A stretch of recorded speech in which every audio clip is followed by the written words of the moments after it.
Safe sex. Just do it. There are two issues with unsafe sex: diseases and unplanned parenthood.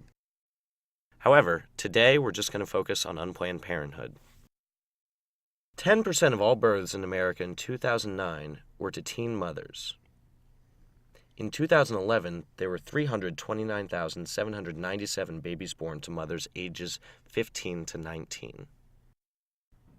On top of this, the U.S. spends a whopping sum of $10.9 billion annually on teen childbearing. In our Commonwealth, these babies cost Virginia $41 million in public health, $30 million for child welfare, $59 million for increased incarceration, and $62 million in lost tax revenue. I'm expensive! If the costs are so significant, why do teens still have unprotected sex? It's a self-control failure. Self-control is the inhibition of short-term goals in favor of more important long-term goals. Meet Bobby and Claire.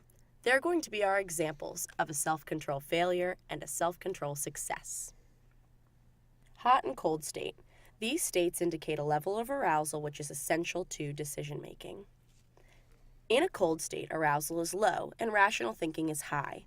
We can exercise self-control in these situations. In a hot state, you're more likely to fall victim to self-control failures due to the ease of short-term goal priorities. Now, what if Claire hadn't bought condoms in the cold state? Yay! This is a chart which illustrates the paths that lead to self-control failures and successes. Failure to identify the issue leads to indulgence.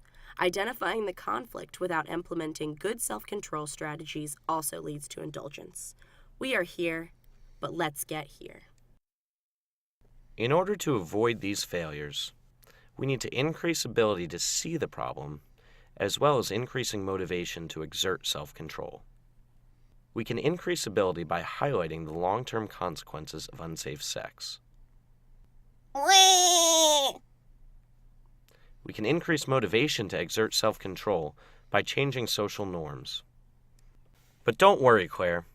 We can solve this problem together. We propose that we pass comprehensive sex education reform. Comprehensive sex education reform will change social norms by promoting a culture of safe sex among teens, which motivates teens to practice safe sex because it is socially expected. Sex education teaches the benefits of a healthy sexual lifestyle in the long term. Sex education increases ability by teaching teens about STDs and STIs, and it also teaches teens about the economic burden of childbearing on themselves and society. Aside from purely educational resources, sex education gives teens legitimate means of pregnancy prevention, such as condoms and information about surrounding health clinics. But these solutions aren't so easy. The moral makeup of the right and left make it nearly impossible to come to consensus about sex education programs.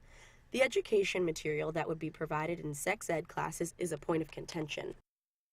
The right would have sex ed classes promote abstinence because they view sex within marriage as sacred, whereas liberals do not hold the same moral values as conservatives and promote education opposed to abstinence. Unsafe sex is a problem, a self-control problem. Sex ed is a solution, but not an easy solution.